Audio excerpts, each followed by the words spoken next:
tak itu. Bahkan dia menato namanya di lengan. Dia memukul kakaknya. Meskipun dipukul, dia juga tanpa suara. Tetapi, setelah si preman terlihat tato naga di badan dia, wajahnya diganti segala. Karena dia bertato banyak. Dibuktikan posisinya lebih tinggi. Dia bernama Oh Tae-sik. Dia sudah pernah orang tak takut apa-apapun. Apalagi setelah mabuk. Kerusakannya lebih kuat. Orang yang pernah melawan dengan dia tidak patah kaki maupun patah tangan. Orang-orang disebut dia ialah anjing gila. Pada salah satu kali melawan, dia tidak sengaja memukul seseorang sampai mati. Setelah itu, dia harus dipenjara selama 10 tahun. Tae-sik bertobat setiap hari di penjara. Ibu orang yang dipukul sampai mati, datang untuk mengunjunginya. Ibu orang itu menyadari dia sebenarnya adalah orang yang baik hati. Tidak hanya mengadopsinya, tetapi juga memberinya sebuah buku. Untuk dia menulis semua hal yang baik. Kata-kata dari ibu terukir di hatimu. Karena Belum pernah mengetahui rasaan keintiman di keluarga. Seteta tinggal 10 tahun di penjara. Akhirnya, Tae-sik sudah lupa semua yang terjadi pada masa yang lalu. Dia menulis beberapa yang dia akan dilakukan di buku kecil. Bahkan itu kecil seperti makan sebuah persik. Setelah makan, dia akan menandai garis miring di buku catatan. Sudah 10 tahun terpisah dari dunia. Semuanya di mata dia menjadi baru. Ketika mandi, melihat lemari modern di depan mata, dia sangat menarik dengan kunci elektronik. Staf datang, memarahi dengan dia. Saat staf sedang melipat handuk, mendengar suara Tae-sik masih berkicau di sana. Dia marah lagi. Ketika melihat tato di badan dia, staf itu takut sampai cegukan. Beres mandi, dia ketemu dengan mantan temannya, Changmu dan Yangki. Sejak dia masuk penjara, si Park pernah dipatah kaki oleh Tae-sik dan Cho Pan-soo, seorang pedagang pada saat itu. Mereka sudah bergabung sama dan menjadi gangster terbesar di kawasan ini. Changmu dan Yangki juga bergabung menjadi kekuatan mereka. Meskipun mereka sudah kaya, tapi diri dengan bos geng, Tae-sik, mereka masih merasa memalu-maluin. Mekera takut dia akan ditempati kawasannya. Jadi begitu, Tae-sik biasanya diawas dengan orang lain. Setelah kenal dengan teman-teman, Tae-sik kembali. Warung bunga Mataharu Ibu Kim. Saat Tae-sik dibebaskan dari penjara, Ibu Kim sangat senang. Untuk selamat datang dia kembali. Saat makan malam, Ibu Kim terus menggulung daging yang dibakar untuk dia makan. Membuatnya hampir tersedak. Putri Ibu Kim yang duduk di samping cemberut mengejek. Karena dia kurang paham kenapa ibunya mendapat dia jadi anak angkatnya. Dia tidak mau mengakui saudara ini. Di mata dia hanya orang asing. Untuk menjadi seseorang biasa, Tae-sik ke rumah sakit untuk menghapus tato. Dokter berkata, jika dihapus, akan meninggalkan banyak bekas luka. Kelebihan, biayanya tidak murah. Ini adalah karya seni. Kenapa Anda mau dihapus? Tae-sik menjadi karyawan bengkel mobil. Hampir cari uang, hampir menghapus tato. Polisi diam-diam mengawasinya. Sekarang dia pada waktu pengawasan, jika apa yang jahat, nanti masuk ke penjara lagi. Di beberapa hari yang dekat, Cho Pan-soo mencalonkan diri sebagai kandidat. Dia berjanji nanti akan memperbaiki kawasan pasar untuk semua orang. Pedagang-pedagang di sini percaya dia. Tapi baru naik mobil. Ini mengerikan. Dia siap membangun pusat pedagangan. Karena warung bunga Matahari Ibu Kim tidak ingin pindah. Jadi konstruksi masih stagnan dan tidak bisa dilanjutkan. Dia panggil Changmu Yangki datang untuk rapat. Siapa bisa menyingkirkan Ibu Kim pindah warungnya? Nanti beri klub terbesar di kawasan ini untuk mengelola. Changmu tahu Tae-sik dan Ibu Kim berhubungan dekat. Jadi diam dan tidak ide apa-apapun. Ketika Yangki dengar Cho Pan-soo berkata, matanya lep cerah. Dia dan bawahan datang ke warung bunga Matahari. Kelompok gangster mengemudi mobil sampai ke warung bunga Matahari. Masuk warung mulai memusahkan barangan di dalamnya. Tae-sik sedang makan, melihat ini, segera berdiri untuk menghentikan mereka. Saat ini, Yangki membuka tirai dan masuk. Kelihatan mantan bos berada di sini. Dia takut banget. Tae-sik melompat. Ambil kerahnya. Keluar. Ini warung ibu saya. Yangki berlari ke Changmu. Lalu dia sudah mengerti mengapa Changmu tidak bersaing dengannya saat itu.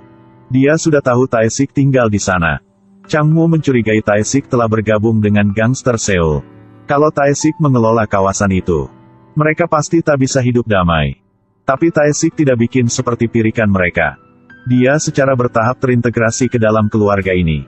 Dia membelikan Ibu Kim sepatu yang baru. Setelah itu, dia memeluk ibu dengan hati. Sekaligus dia membelikan untuk putrinya satu MP4 berkamera. Dia juga mengajar adiknya pengetahuan matematika yang dia pelajari di penjara. Bertahap-tahan, jarak antara dua orang menjadi mendekati. Mereka ke piknik bersama-sama, main foto bersama. Dia juga menyanyi untuk kakaknya. Tae-sik berada di sini membuatkan mereka lebih senang. Dan sekaligus, dirinya sudah cari tujuan untuk hidupnya. Setelah itu, dia menulis semua tujuan pada buku kecil. Ujian kelulusan SMA. Menghadiri universitas yang sama dengan putri Ibu Kim. Suatu hari, Cho Pan-soo melewati warung bunga matahari. Melihat warungnya berada di sana, dia marah.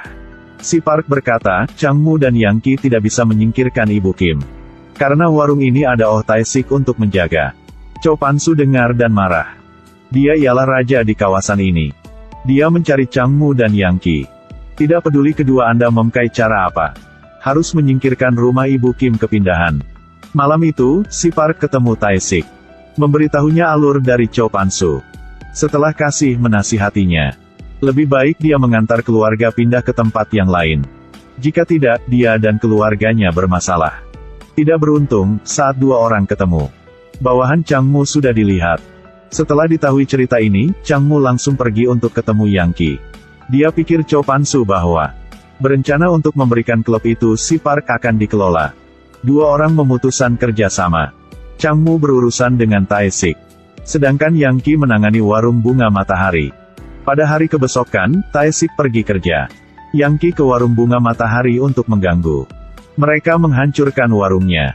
Ibu Kim menjaga dan didorong jatuh oleh mereka. Polisi mengawasan dari jarak jauh dan terlihatnya. Oh tahun, saya benci ini. Nunggu sebentar lagi. Putri Ibu Kim melihat warungnya dihancur. Jadi tidak banyak kata. Segala, ambil MP4 memukul Yang Ki. Setelah dia berlari ke warung bengkel mobil untuk memanggil Tae-sik kembali rumah. Tae-sik sampai. Melihat di rumahnya hancur. Changmu kerjasama dengan polisi. Memanggil bawahan-bawahan ke bengkel mobil yang Tae-sik kerja untuk diganggu. Tambahkan sayap ke mobil saya, cepat ya. Maaf. Kami tak bisa bikin ya. Mereka ingin Tae-sik marah untuk memaksanya melawan. Dan memasuknya ke penjara satu kali lagi. Tidak terduga. Sekarang, Tae-sik ingin menjadi orang yang baik. Bahkan karena dia, tuan bengkel mobil juga terlibat. Tae-sik sudah berkata bahwa dia tak melawan akan pasti tak melawan. Dia dipukul sampai seluruh badannya berdarah. Dan di depan tuannya. Untuk menjaga. Baru saja dipukuli di siang hari. Bahkan sampai malam, dia juga tak bisa istirahat. Anak geng di sekolah menyukai putri Ibu Kim. Ketika dia mendengar bahwa dia dipukuli, dia datang untuk tertawa. Setelah itu, ulangi. Kisah dia membunuh anak Ibu Kim sudah 10 tahun yang lalu. Pada waktu itu, putrinya mendengar kisah ini. Kematian kakaknya, dia tidak mengetahui apapun. Orang yang dibunuh kakaknya. Sekarang orang itu menjadi saudara angkat, itulah penghinaan. Dia mengatasi keterkejutan ini dengan cepat. Di matanya, saudara kandung adalah anak nakal dan tidak baik. Seluruh hari hanya minta uang dari ibunya. Kalau tidak memberi uang, dia akan memukul ibunya. Dia lebih benci kakaknya. Setelah itu, dia memanggil Tae-sik ialah kakak dan mengampuninya. Keesokan harinya, Ibu Kim pergi ke Cho Pan-soo. Ibu menggunakan buku harian untuk mengintimidasinya. Anaknya pada tahun itu dipaksa oleh Cho Pan-soo untuk memukul Oh Tae-sik. Akhirnya, satu orang mati, satu orang masuk penjara. Tidak ada yang tersisa untuk bersaksi. Tetapi anaknya memiliki kebiasaan menulis buku harian. Di buku harian sudah menulis kisah ini. Tetapi dia tidak tahu bahwa buku harian ini sudah merugikan seluruh keluarganya. Keesokan harinya, putrinya pergi ke sekolah dan mematahkan kepala dengan batu bata. Ibu Kim pergi ke rumah sakit. Melihat putrinya dalam keadaan koma dan menyalahkan diri. Seorang yang kecil seperti ibu. Bagaimana Anda bisa menolak dengan bos gangster? Ibu memutuskan menjual warung bunga matahari. Malam, Tae-sik menurut Ibu Kim datang ke tempat Cho Pan-su untuk bicara dengannya. Cho Pan-su tertawa, ingin pergi juga bisa. Tapi harus ketinggalan satu lengannya. Untuk menjaga keluarganya. Tae-sik tanpa ragu-garu setuju dengan permintaan ini. Untunglah, si Park sudah lembut. Tendonnya tidak patah, hanya terluka aja. Buku harian di tangan Ibu Kim. Ancaman mutlak bagi Cho Pan-su. Oleh karena itu, dia memintakan Changmu pergi ke rumah dan membunuh Ibu Kim.